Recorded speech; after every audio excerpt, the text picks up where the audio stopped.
I'm Emma, and this is Post 6 Group 3. I'm Celeste. I'm Ruby. Sierra. Right. Okay, so do we just want to go around and do the legal requirements stuff? That was the first thing, part 1. Mm-hmm. I thought it was really sad that the legal requirements are just reactionary to cover their asses next time around and just be oh, well, we can't do it that way. But it's not actually about what can we legally do to make education as good as possible for everyone. It's just how can we not get sued? Yeah. That was a bummer. After we've already made the mistakes. Yeah. And I feel like that's also what I got most out of that article, that it's more of things happen, so then they get sued, and then they come to an agreement versus so that they don't get sued for real. Yeah. and versus oh, we see this is happening, we need to stop it, kind of thing. Yeah. I also feel like it is like that with a lot of laws regarding education, because No Child Left Behind, that was created after the drop in test scores, but then nothing was really done to, and the enforcement the enforcement is more like a punishment. If you don't have good test scores, then you get punished. Your school gets punished, instead of realizing that school needs more resources in order to be successful, and not the other way around. I feel like laws are doing the opposite of what they're supposed to do when it comes to education. And that's also kind of scary, thinking of who's in charge now. Betsy DeVos has never had any relation to public schools, and actively thinks I'm stupid. Does she even know what a public school looks like?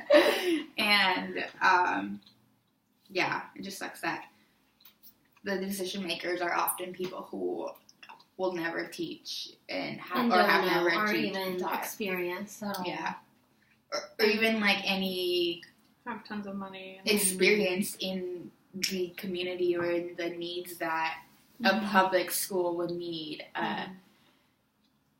And private schools are more privately run, and so that's the experience that Betsy DeVos has, and she's trying to favor private schools, even though they're more independent. I don't know. Don't even get me started on her. She's so awful. I hate that woman so much. Anyways, she's the worst.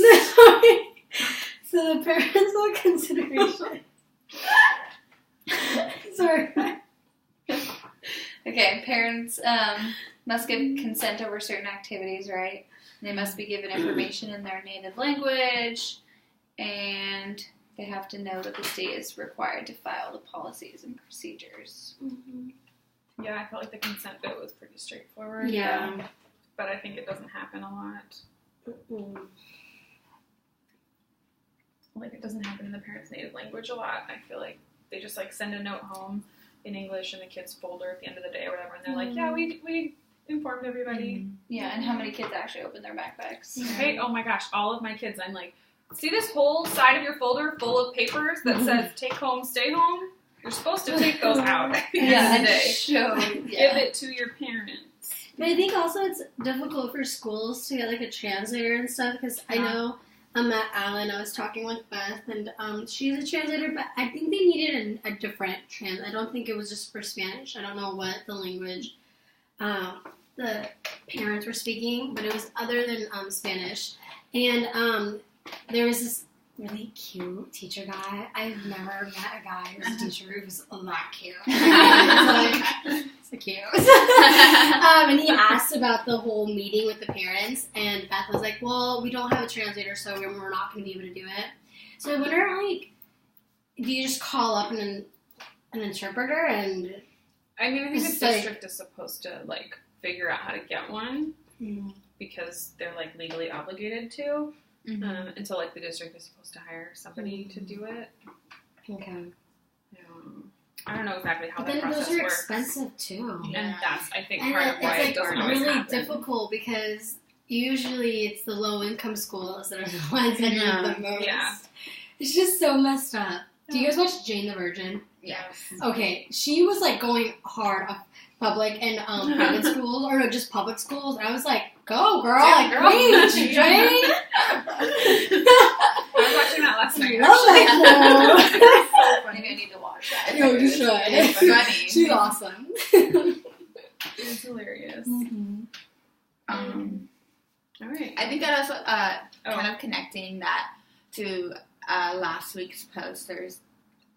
It was last week's post where there was a video where the teachers were talking about how they were trying to get parent involvement. I think that was this week. That's so sweet. Oh, okay. Well, then this week,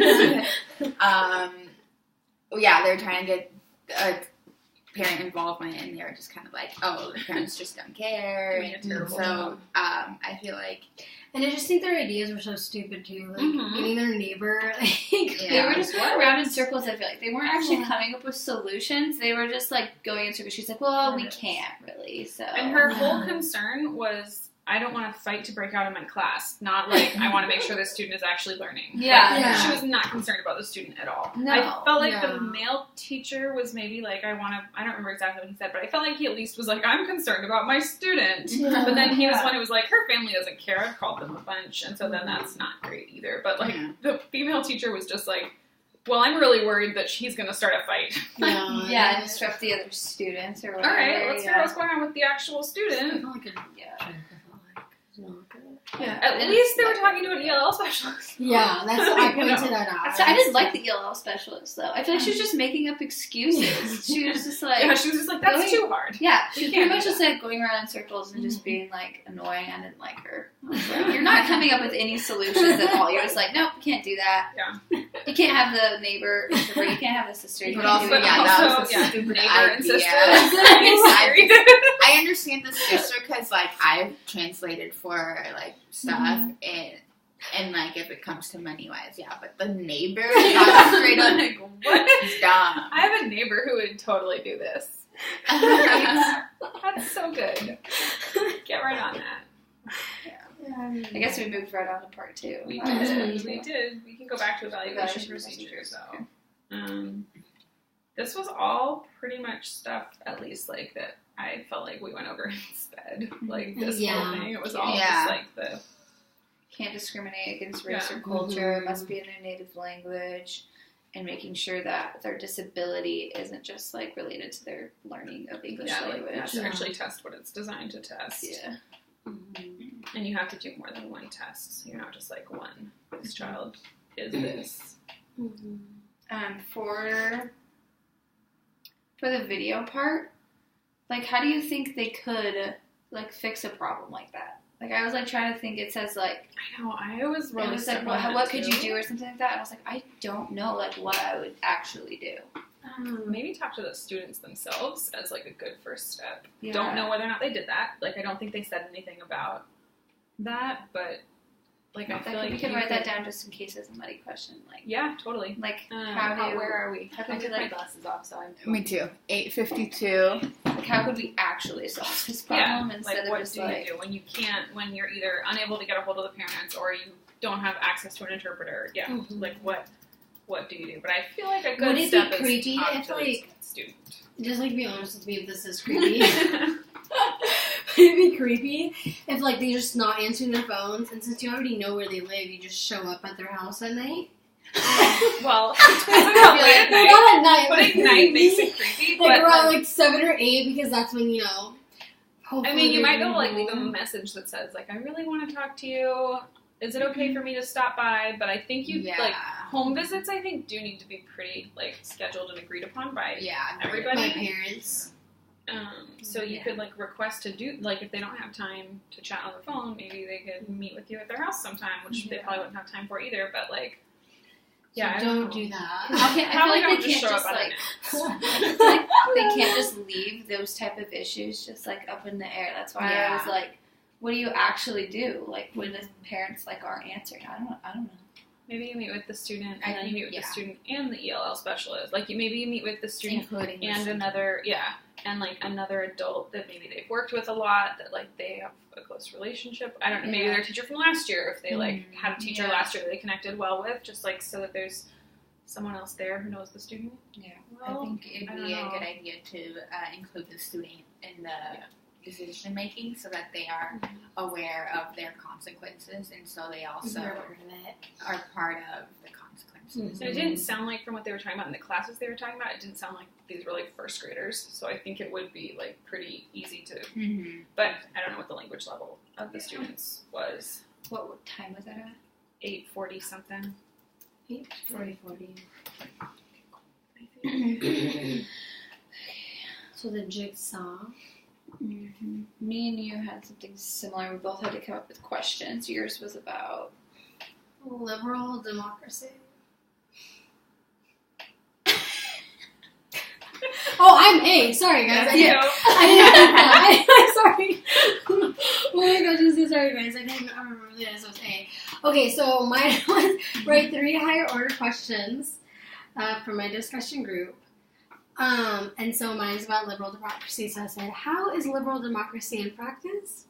What are the critics towards liberal democracy and its practices? And why do you agree or disagree? And how is the future of liberal democracy? What is liberal democracy? Really, that was your section. Because I know what liberal democracy is. Liberal democracy. Yeah, you can just look it up. I said I chose these, and it's like asked why I chose these questions, and I chose these questions because it covers like the concepts and the practices and the critics towards liberal democracy, and it just like doesn't just talk about it like now, but it talks about it in the future too. It says as a liberal political ideology and a form of government in which representative democracy operates under the principles of classical liberalism. No, maybe. So basically, I think I had to create a little, study guide, which I didn't understand what that would look like. I'll just pull up the article. I usually pull up the articles for the discussions, but I don't have my laptop this week. No, good idea. Yeah, I have it here. Wait, what are we on now? Which one is it? This one? It would include equal representation, The other one. equal participation of all, and it benefits the whole community. So liberal democracy is a form based on the privileging of individual rights, interests, and choice. Okay. And also, there's like a definition down somewhere here. The 10 principles of liberal democracy? Oh, that's Earth democracy, just kidding. And there's still a lot of democracies. I don't even know. Yeah. Okay. So, yeah, those are my questions that I had. And then, Emma, you had to create a study guide? Yeah, I didn't understand what it was, so I had pictures next to all of these, and so they're visual representations of my words. So it was democracy is one of 3 things, or it is made up of 3 things: equal representation, equal participation of all, because it only works if everybody is involved and participates, and then it benefits the whole community. Sustainability supports the survival of the future by protecting the environment.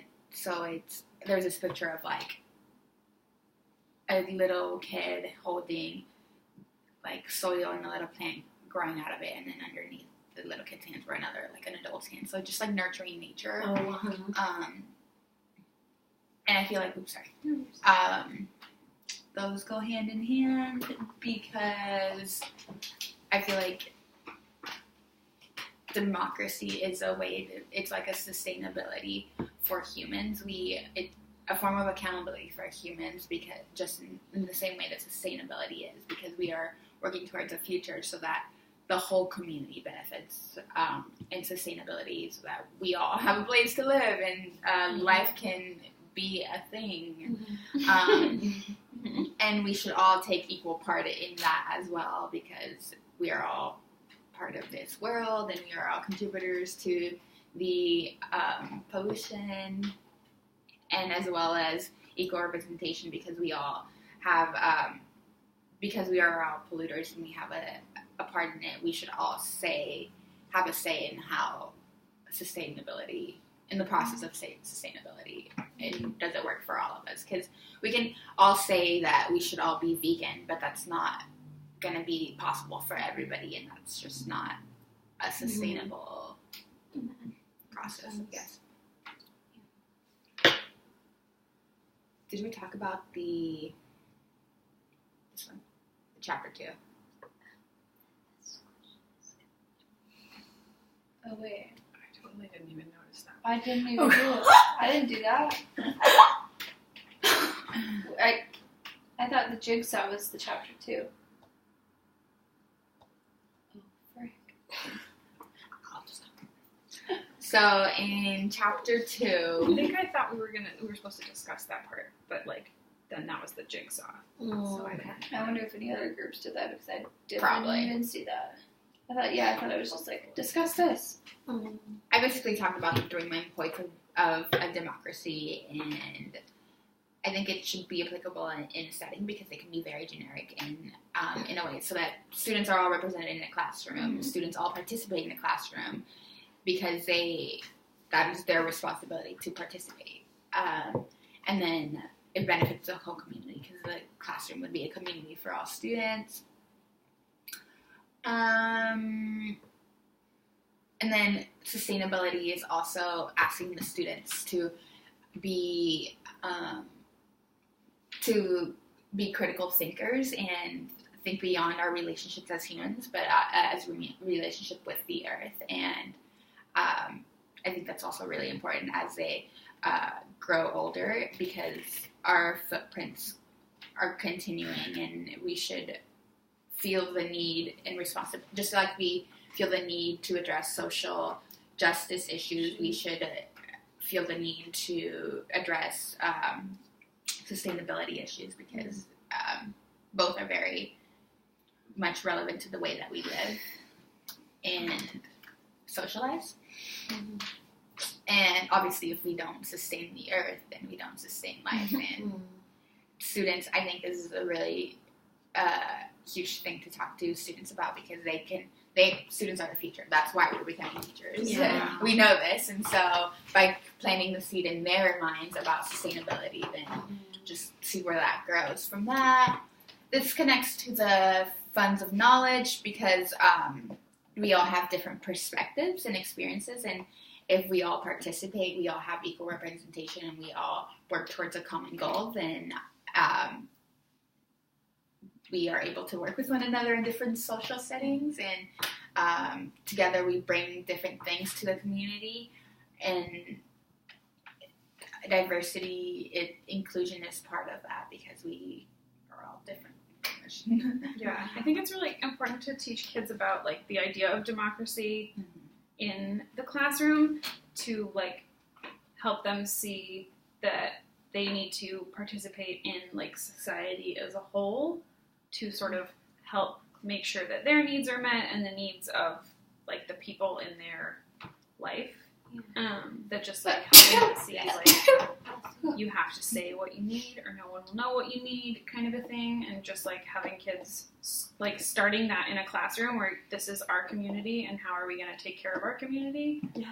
And then also sustainability, not only with the environment, but sustainability just in you don't have a sustainable classroom environment if you don't keep the kids engaged and keep them involved in what's going on. And if you just sit at the front and talk to them all day long, that's not sustainable as a teaching practice. So I think that was also the sustainability of communities and the world and the earth and stuff, but also just thinking about what your practices are with your kids in your classroom, and making sure that what you're doing works for the students and includes all of the students.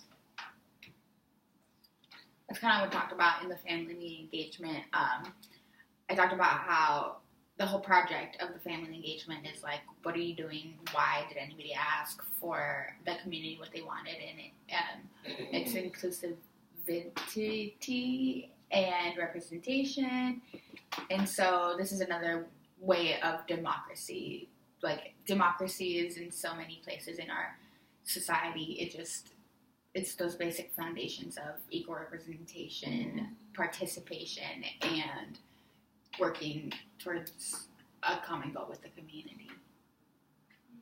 Yeah, and like even making sure that your students like know what the words mean, like that you did the definition and stuff, because people just hear like, oh, democracy, that's like what we have.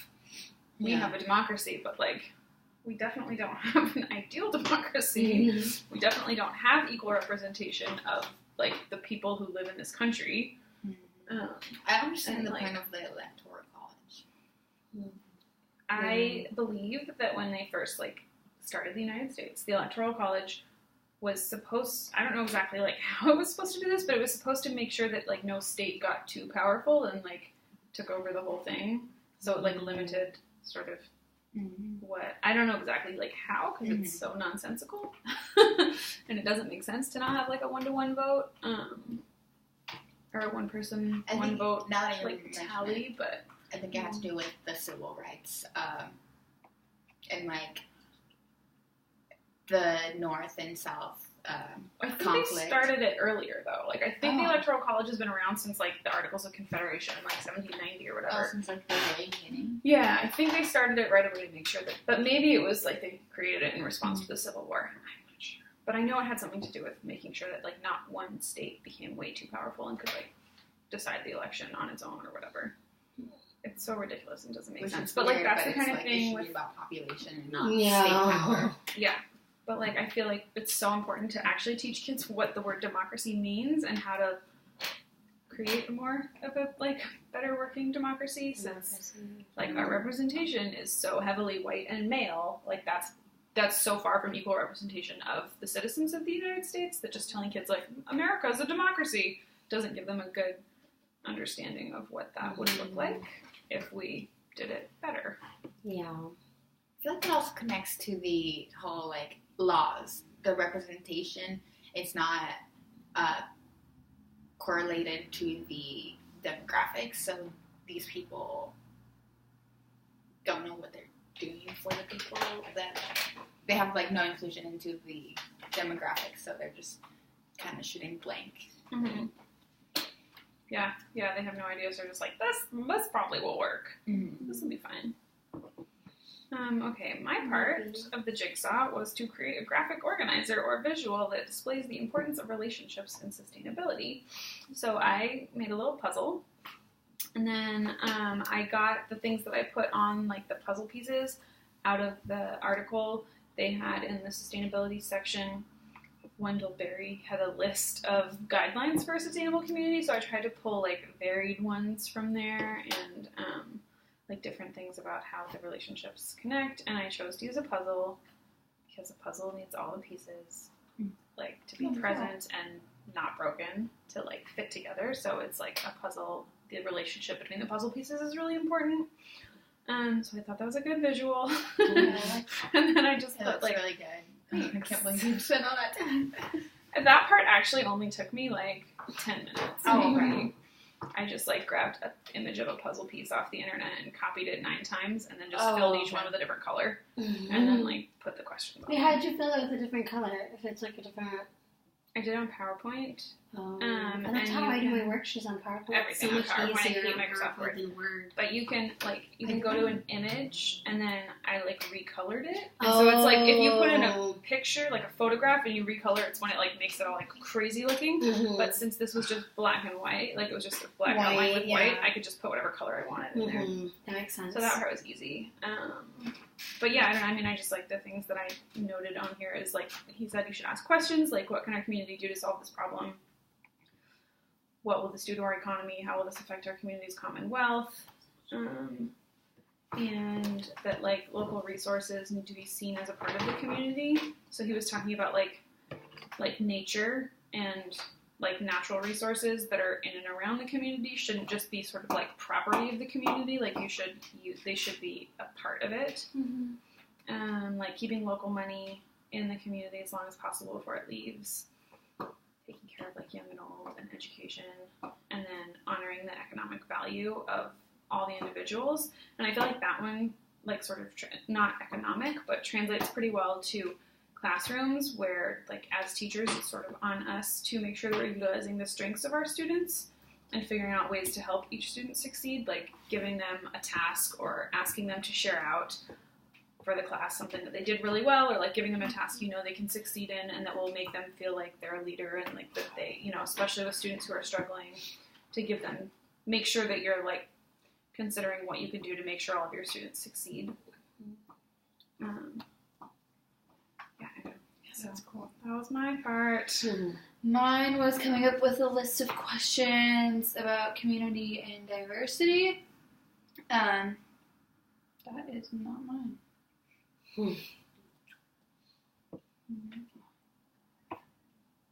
Okay. I said what are like good ways to embrace diversity in our communities and classrooms? How can we promote supporting all backgrounds in the classroom and the community? Because I feel like a lot of people like don't care about supporting all backgrounds. Like they don't even realize that that's important.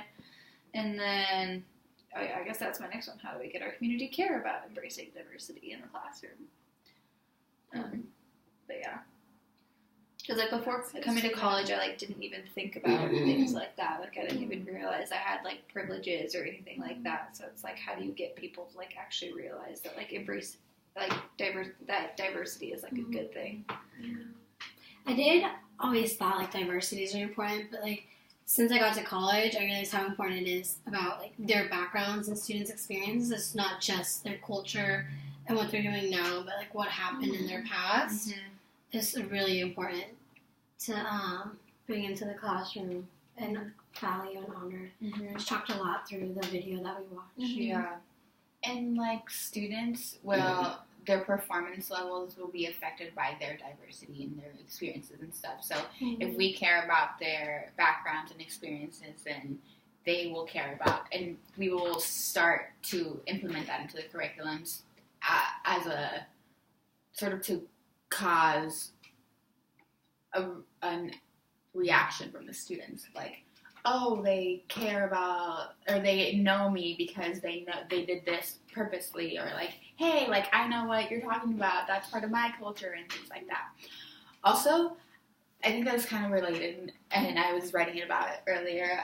We went around asking the students what they wanted to be when they grew up, and one of the students was like, said, I want to be a construction worker because that's what my dad was, and he passed away. And so his experiences, it very much affect the way he sees life. So he, and most people think of construction worker as like menial work, or like, I understand if it's like not a job you aspire to be. But others would be aspiring, but they would just mention it because of the money, because they earn good money. So I thought it was an interesting twist because of his experiences. He chose to say that. And also another student said, my mom wants me to have a job that earns a lot of money. And I was like, oh, sweetie, what do you want to do when you grow up? And she was like, well, I want to work a job that has a lot of money. And I was like, why? Like, what? Like, that's cool, but like, why? And then she was like, oh, what if my parents have to go back to Mexico? Like, I want to be able to send them money. And so the way that they think is very much formed by their experiences. So if we don't take into consideration that, then we aren't allowing them to fully think and process their thinking in the classroom. Yeah. Or you might, like if you don't know the background with the student who wanted to be a construction worker, you might just be like, he's got no dreams. Like, what a slacker. And just, like, sort of write the kid off as, like lazy. Like, oh, he's just found some, like, manual labor job that he knows he could do for his whole, like, that you have to actually get to know your students' backgrounds and experiences so that you don't accidentally make assumptions about them. That also broke my heart. The fact that student's parents died, and then that's what he wants to be. And then the girl was like, just, that's the mindset that they have. They have to brace for problems in the future, and they know that money solves some problems but they don't fully understand the power of money because they've never had it. Like, not saying if they've never had money, but definitely affects the dynamics, the socioeconomics. Yeah. The video. I was not expecting it to be that long. Thank you for telling me. Yeah. It's like I got off work at 2 and I was like, I need to put this on right now. Yeah.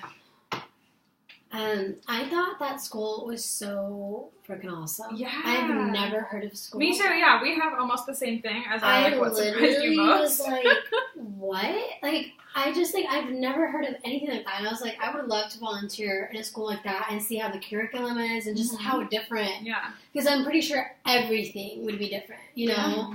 I don't know. I just thought it was so cool. And I just, like, wondered how many schools are I know, me too. I was like, are there How more many type- in yeah. other places? in And different like, I thought it was states, really or- cool that that they don't have any like native speakers students in the school. That like their goal is not assimilation into like regular American society or whatever. Like their goal is just support the students in English language acquisition and in whatever the students need. Like I thought that was so cool. I know the whole time I was like, how have I never heard of this school? Yeah. Well, and what is it like? Is there like a name for this school? The International High School. I All think of was them what are it was like called. that, Well, that one is called the International High School. and it's a public. It's a public school in New York City. So Wow. crazy. So cool. Yeah. I wonder if it was like in a more affluent neighborhood, just because. Yeah, Maybe like how not. you pay for it. Yeah. 'Cause I just don't understand the resources, like where it's coming from, you know. Mm-hmm. Maybe But they it's just get nice a that- lot of donations, like by people who are like, "This Yeah. is a good thing to do." Yeah, I don't know where they get their funding, but it did. I'm pretty sure it was public school. Yeah. We should have asked somebody a question now. If there's like more schools, I thought if it's just like I doubt there's just one, but I just want to know like where they're at. Yeah. Sure. Kind of. They do 204. What is it? 3204. 32. Nice.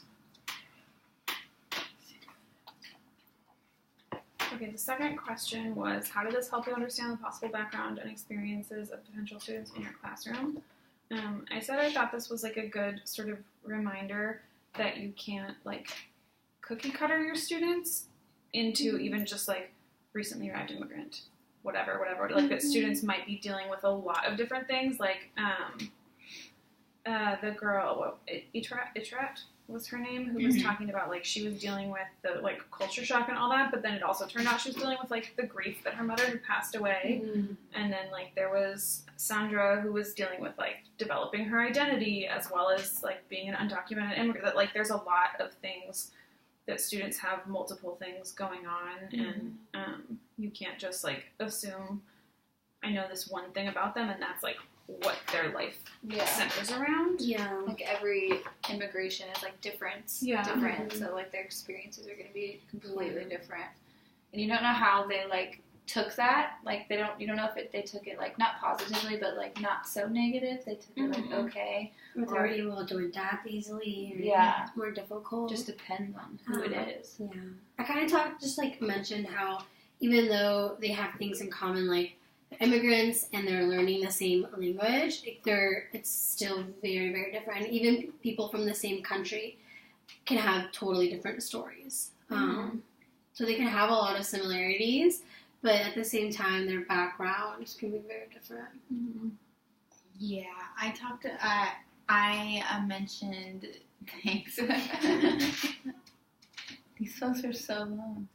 So I mentioned what surprised me the most was that the students were all resilient and just like their strength really surprised me as well, because they all had different things going on in their minds, but like Sandra was outspoken about her self-identity, and Singh overcame like obstacles that he had that were a result of changing homes and not feeling like he belonged anywhere.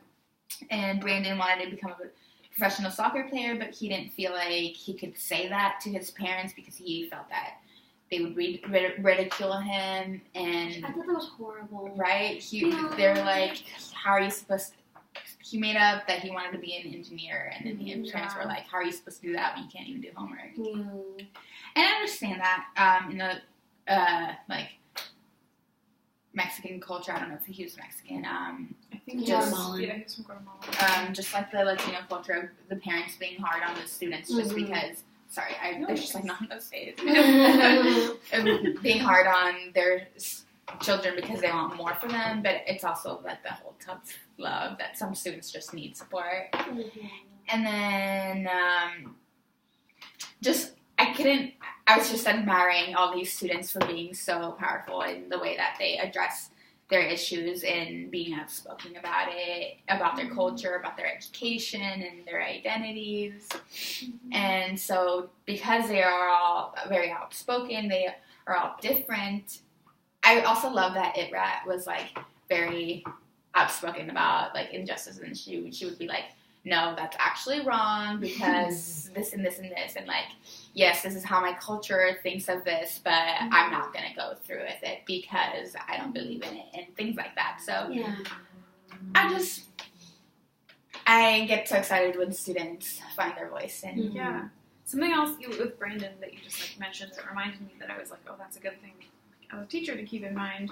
What he was talking about when he was talking about how like, I don't know my parents at all, and I don't feel like connected to them like my mom because I didn't see her for 10 years. Yeah. Like, I think it's easy for me to imagine if you were separated, then you'd be so happy to be back together, and it's like, oh, it's just this happy, perfect reunion, but it's like people might be living with their family that doesn't feel like their family, and like they don't know each other, and you can have really complicated home life things, like his stepdad and his mom was like, these are your siblings, and this is your dad, and like, that just all is like a whole extra layer on top of the sort of happy family reunion that you think it would be when a kid was able to join their parents or the parent was able to join the kid in the new country. But I was like, oh yeah. It says that you have a notification that it's gonna die down in like 10% because we're almost done. I don't want it to like die and like we start over again. That would be real sad. I would personally, I don't think I would. I'd just be like, dude, her computer died. That would be no. Yeah. I have things to do, places to Yeah, do. good job saying that. Thank you so much. So I don't have my glasses, so I can't. Okay, so the third part was, why is it important to understand that not all students carry the same weight of experience, and how can you support your students in ways that honor and value those experiences?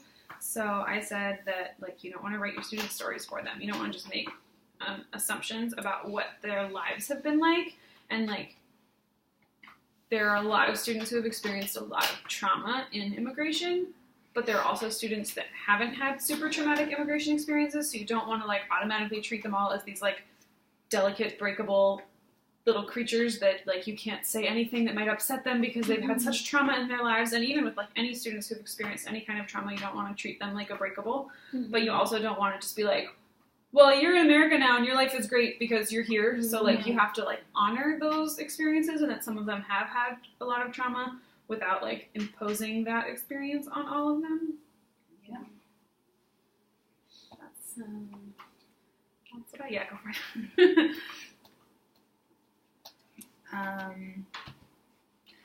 I said that each child has, like, endless amounts of stories just, like, way beneath the surface that you wouldn't see just, like, looking at them, and that they all have different needs. That's what I said.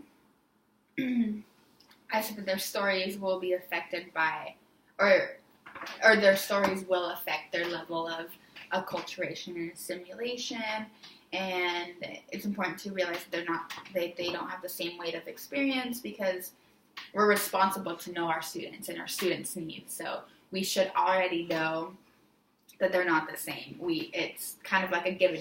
It's kind of like the diversity. You should already be trying to include diversity, and it shouldn't be.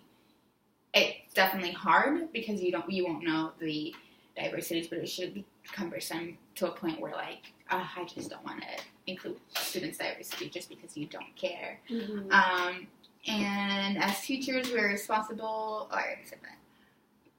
It's just the fact that they're all individuals, even if they're in the same culture, they will have different experiences, and that's what we have to embrace. Recognizing them as individuals in the classroom allows them to become individuals that create for themselves and not for for a stereotype type of thing. Mm-hmm. Yeah, I kind of just said like not to assume at all, and, like the importance of just like you just like walk in there and know like you don't know anything about these children and these students, and you just have to build a relationship with every single one of them individually, and just get to know them. But yeah. I thought that wait, hold on. Never mind. It was just a really interesting point of view in this school, because I feel like the students had a lot of... At Allen? Or what school? This school. Video. Okay, sorry. I don't know why my brain went there, but I just wasn't thinking about that. Okay, sorry. They have a lot of decision making, and it allows them to find their voice. So I feel like the students were able to find their voice because of the school that was very supporting to their cultures, their identities, and it's just still so crazy to me that all these students are doing this at such a young age, because I wrote about how I wasn't able to talk about my identity, my culture. I think I was very outspoken in high school. I was like this feminist and like wanted to be nice to all people, and like I knew about racism and I talked about it, and like I was just very outspoken. But then it wasn't until I came to college where I was like, it's not enough. Like I needed to learn more about myself in order to be the leader that I want to be. And so it's just so amazing that these students get an opportunity to become and like just to share their stories too. Yeah, I love it just that like me cafe like that. night. Yeah, that was so cool. And even just like in the classroom, like writing a paper or like whatever they were doing, and like the boy that was from Guatemala like shared, or was he from Guatemala? And like how he shared with the class, like his dad died. And I'm pretty sure they have like all of them just have a good relationship with each other, because I'd never be able to share. Yeah, there must be a lot of trust in the classroom. Yeah, to do that. Definitely. That's also it kind of models a community base, and this school is modeled for a lot of things, but like community based, where the students get to share their stories, and they know each other very well, and they trust each other very well. And I feel like the teacher was able to get through Sing particularly because he was like, you want me to say this in front of people? Like, no, I'm not going to do this. No. And then he ended up doing it because he worked hard on it, and the teacher was like, what, you don't think your story is like good enough? And he was like, no. But she like showed him that it was, because he has unique experiences. So all those teachers looked like they were like 12 though. Right? They all looked so young. I mean, I'm sure they were all like mid-20s or something, but they all looked so young. They looked younger than most of the students to me. But is that enough? Yeah. How long are we? 43 minutes. I think that's good. So too. I mean, last quarter we used to do like 35 minutes and we still get A's. So really? Oh yeah. All right. Bye, Joy. Bye. Bye, Joy. Love you.